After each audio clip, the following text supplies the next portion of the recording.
আসসালামু আলাইকুম। আপনাদের স্বনামধন্য সুযোগ্য কাঙ্ক্ষিত প্রত্যাশিত sir Mohammad Abdul Motaleb, honours masters ভূগোল ও পরিবেশ বিভাগ থেকে অনার্স তৃতীয় বর্ষের নোট দিচ্ছি আমরা। সাবজেক্টটা হচ্ছে ভূমিরূপবিদ্যা, সাবজেক্ট কোড 3232। আজকের প্রশ্ন আমাদের সমুদ্র তরঙ্গ কি? সমুদ্র তরঙ্গের সঞ্চয় কার্য দ্বারা গঠিত উপকূলীয় ভূমিরূপের বর্ণনা দাও। সমুদ্র তরঙ্গ বলতে কি বুঝো? সমুদ্র তরঙ্গের সঞ্চয় কার্যের দ্বারা সৃষ্ট ভূমিরূপের বর্ণনা দাও। তো এখানে আমরা দেখুন সমুদ্র তরঙ্গের সঞ্চয় কার্যের দ্বারা সৃষ্ট ভূমিরূপটা শুধু দেখাবো, যে সৈকত বা বেলাভূমি। 1 নম্বর সৈকত বা বেলাভূমি। এই যে দেখুন সৈকত বেলাভূমির একটা চিত্র এখানে দেওয়া আছে, আপনারা পড়ে নেবেন, চিত্র করে দেবেন পরীক্ষার খাতায়। অবশ্যই বিস্তারিতগুলো পড়ে নেবেন। তারপর পকেট সৈকত, এই যে দেখুন পকেট সৈকত, সৈকতের মধ্যে আবার পকেট সৈকত আছে, পকেট সৈকত। তারপরে আমরা পরবর্তী পৃষ্ঠায় যাব। পরবর্তী পৃষ্ঠায় দেখে আমাদের প্রশ্ন খ নম্বর হচ্ছে যে কোন অর্ধচন্দ্রকার সৈকত। অর্ধচন্দ্রকার সৈকত আমরা এখানে দেখতে পাচ্ছি, দেখুন বিস্তারিতগুলো পড়ে নেবেন। গ নম্বর হচ্ছে বাঁধ সৈকত, যে বাঁধ সৈকত। এই যে দেখুন স্পিডের একটা চিত্র এখানে তুলে ধরা হয়েছে। 3 নম্বর হচ্ছে লুপ বাঁধ, এই যে দেখুন লুপ বাঁধ। 4 নম্বর হচ্ছে পুরো দেশীয় বাঁধ। 5 নম্বর হচ্ছে টম্বলো। বিস্তারিতগুলো আপনারা পড়ে নেবেন। এখানে পুরো দেশীয় বাঁধের একটা চিত্র দেওয়া হয়েছে, দেখুন পুরো দেশীয় বাঁধ কোনটা, এবং টম্বলো। তারপরে এখানে 6 নম্বর বার দেওয়া আছে, দেখুন বার। এগুলো বিস্তারিত আপনারা পড়ে নেবেন, বিস্তারিত পড়ে দেওয়া আমাদের পক্ষে সম্ভব নয়। 7 নম্বর হুক বা ডানাযুক্ত হেডল্যান্ড, হুক বা ডানাযুক্ত হেডল্যান্ড। 8 নম্বর হচ্ছে কাসপিট অন্তরীপ। 9 নম্বর হচ্ছে বালিয়ারি বাঁধ, দেখুন বিস্তারিত বলেন। 10 নম্বর কদম মালব সমভূমি। তারপরে চিত্র কদম সমভূমি সমুদ্র, এই যে সমুদ্র দেখুন চিত্রতে, এই পাশে সমুদ্র, এবার হচ্ছে কদম সমভূমি। কোশ্চেনের বাকি অংশটুকু দেখার জন্য আমরা পরবর্তী পৃষ্ঠায় যাব। পরবর্তী পৃষ্ঠায় তো আমাদের এই প্রশ্নটি এইটুকু শেষ। আমরা এর সঙ্গে আরও প্রশ্ন দেব, টিকা দেব। দেখুন এই যে আজকে আমরা এর সঙ্গে একটা টিকা দেব, এই যে শিলাচক্রের বিস্তারিতগুলো আপনারা পড়ে নেবেন। শিলাচক্র একটা টিকা দেব। শিলাচক্র দেখুন এখানে একটা চিত্রটা আট করে দেবেন। শিলাচক্রের বিস্তারিতগুলো পড়ে নেবেন। তারপরেতে আমরা বিচূর্ণী ভ্রমণে, এটা কিন্তু পরীক্ষাতে আসে এই টিকাটা, বা অবহবিকার, এটা কিন্তু পরীক্ষাতে আসে টিকাটা, আপনারা পড়ে নেবেন। বিচূর্ণী ভ্রমণ বা আবহবিকার। দেখুন বিস্তারিতগুলো আস্তে আস্তে আমরা নোটগুলো দিচ্ছি, আপনারা বিস্তারিতগুলো পড়ে নেবেন। পরবর্তী পৃষ্ঠায় আর কয়েকটা টিকা আছে, আমরা সেগুলোও দেব। তো এই দর্শক ও ছাত্রছাত্রী ভাই বোনদের জন্য আমরা খুব কঠোর পরিশ্রম করে নোটগুলো আমাদের চ্যানেলটিতে দিচ্ছি। আপনারা নোটগুলো সংগ্রহ করবেন এবং পড়বেন, আপনাদের সুবিধার্থে নোটগুলো দেওয়া হচ্ছে। তো আমাদের চ্যানেলটি সাবস্ক্রাইব করে দেবেন, বিডি এডুকেশনাল টিপ চ্যানেলটি সাবস্ক্রাইব করে অল আই বাটনে ক্লিক করে দেবেন এবং শেয়ার করে আমাদেরকে সহযোগিতা করবেন ভিডিওগুলো অন্যদের কাছে পৌঁছানোর জন্য। এই জন্য আপনাদেরকে আমাদের পক্ষ থেকে অনেক কৃতজ্ঞতা, ভালোবাসা থাকবে।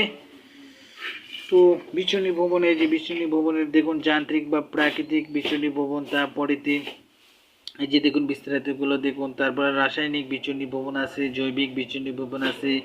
3 নম্বর বিচূর্ণী ভবনের ফলে সৃষ্ট ভূমিরূপগুলো আছে। বিচূর্ণী ভবনের ফলাফল, এই যে ভূমিরূপের পরিবর্তনটা দেখুন। তারপরেতে ভর বিচরণ দেখুন। তারপরে নতুন মাটির সৃষ্টি দেখুন। এই যে 4 নম্বর খনিজ পদার্থ সৃষ্টি, সমাপনী বক্তব্য, এই যে দেখুন উপসংহার। তারপরে আমরা পরবর্তী একটা টিকা দেখাবো। এই টিকাটা ও বিচূর্ণী ভবন একই জিনিস। পরবর্তী টিকা আমরা আর একটা টিকা দেখাবো, পাঁচ সংস্থানের একটা টিকা দেখাবো। পাঁচ সংস্থানের দেখুন একটা টিকা আমরা দেখাবো। এই টিকাটা আমাদের দেখুন, এই যে পাঁচ সংস্থানের একটা টিকা আমরা দেখাবো। এই টিকাটা খুবই গুরুত্বপূর্ণ, পরীক্ষাতে কিন্তু আসে, আপনারা পড়ে নেবেন বিস্তারিত। এই যে দেখুন যে দেখতে থাকুন পাত সংস্থানের তত্ত্ব ও মূল বক্তব্য, তারপরে ভূপৃষ্ঠের পাত সমূহ, এর মধ্যে আছে আমাদের কি কি দেখুন, প্রশান্ত মহাসাগরীয় পাত, ইউরেশিয়া পাত, অস্ট্রেলিয়া পাত, উত্তর আমেরিকা পাত, দক্ষিণ আমেরিকা পাত, আফ্রিকা পাত এবং অ্যান্টার্কটিকা পাত। পাতের গতির ধরনগুলো, 1 নম্বর যে সম্প্রসারণ গতি, পার্শ্ব গতি, সংকোচন গতি। পাতের সংযুক্তিকরণের মধ্যে আমাদের আছে যে সমাপনী বক্তব্যগুলো দেখুন এবং বিস্তারিতগুলো দেখে নিন। উপকূল পরিবেশ বিভাগ থেকে প্রতিদিন আপনাদের জন্য নতুন নতুন ভিডিও নিয়ে হাজির হব বিডি এডুকেশনাল টিপ চ্যানেলটিতে। ভূগোল বিষয়ের সকল প্রশ্ন সহ গণিত, প্র্যাকটিক্যাল সকল এডুকেশনাল টিপস নিয়ে সব সময় আমাদের বিডি এডুকেশনাল টিপ চ্যানেলে আমরা আছি, আপনারা আমাদের সঙ্গে থাকুন। পরবর্তীতে আমরা যে টিকাটা দেব সেটা হচ্ছে আগ্নেয়গিরি। এই যে দেখুন, এটাও গুরুত্বপূর্ণ একটা টিকা, এটা কিন্তু পরীক্ষাতে আসে, বড় প্রশ্ন হিসেবে আসে, টিকা হিসেবেও আসে। আগ্নেয়গিরির বিস্তারিতগুলো দেখে নিন। আমরা আস্তে আস্তে ভিডিও করে দেখাচ্ছি আপনাদেরকে, আপনারা নিন ভিডিওগুলো, প্রশ্নগুলো সংগ্রহ করে নিন। বাংলাদেশের স্কুল কলেজগুলো বিভিন্ন রাজনৈতিক কারণে, বিভিন্ন কারণে, এই যে করোনা মতো মহামারীর কারণে আমাদের বছরের পর বছর ছাত্ররা বাড়িতে বসে আছে, তারা পড়াশোনা থেকে একবারে দূরে সরে গেছে। তাই আমাদের চ্যানেলটির সঙ্গে সাবস্ক্রাইব করে যুক্ত হন এবং নোটগুলো সংগ্রহ করে বাড়িতে বসে বসে পড়ুন। এই যে দেখুন, বিস্ফোরণের আগ্নেয়গিরি প্রকারভেদ, বিস্ফোরণমূলক আগ্নেয়গিরি, তারপরে 2 নম্বর শান্ত আগ্নেয়গিরি, 3 নম্বর হচ্ছে ফিশার আগ্নেয়গিরি, যে উপসংহার সমাপনী বক্তব্য, তারপরে সমাপনী বক্তব্য। এই যে দেখুন, প্রশ্নটা ভালোভাবে আপনারা দেখে নিন। পরবর্তী আমরা আরেকটা টিকা দেব, পরবর্তী পৃষ্ঠায় যাই। পরবর্তী পৃষ্ঠায় যে টিকাটা দেবো সেটা খুবই গুরুত্বপূর্ণ টিকা, বালিয়ারি। এই যে বালিয়ারি কী জিনিস সেটা কিন্তু আগে আমরা একটা প্রশ্নতে দেখাইছি চিত্রসহ। তো বালিয়ারি টিকাটা আপনারা নেবেন, এটা পরীক্ষাতে কিন্তু আসে। এই বালিয়ারি, এই যে ভূমিকা, বালিয়ারি কি এটা দেখুন, মরুভূমিতে বালুকা রাশি দ্বারা বায়ু দ্বারা অতি সহজে বাহিত হয়। বালুকাপূর্ণ বায়ু যদি পথিমধ্যে কোনো কিছুকে দ্বারা বাধাপ্রাপ্ত হয় অথবা বায়ুর গতি কমে যায়, তবে বালুরাশি সঞ্চিত হতে থাকে। ক্রমাগতভাবে কোনো অবলম্বনকে আশ্রয় করে বালুর যে বিরাট ঢিবি সৃষ্টি হয় তাকে বালিয়ারি বলা হয়।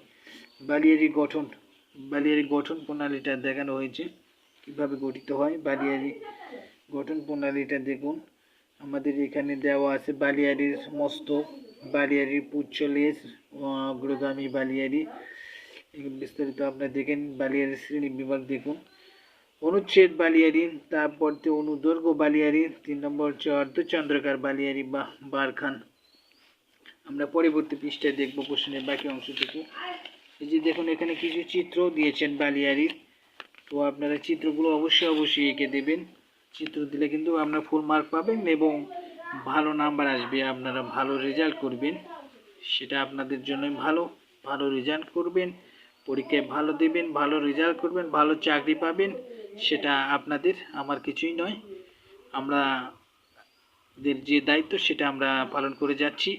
এই যে দেখুন, এখানে একটা চিত্র, 3টা চিত্র দেওয়া আছে, বিভিন্ন প্রকার বালিয়ারির চিত্র দেওয়া আছে, আপনারা দেখে নিন। 4 নম্বর অধিবৃত্তাকার বালিয়ারি, তারপরে উপসংহার বা সমাপনী বক্তব্য এখানে দেওয়া আছে।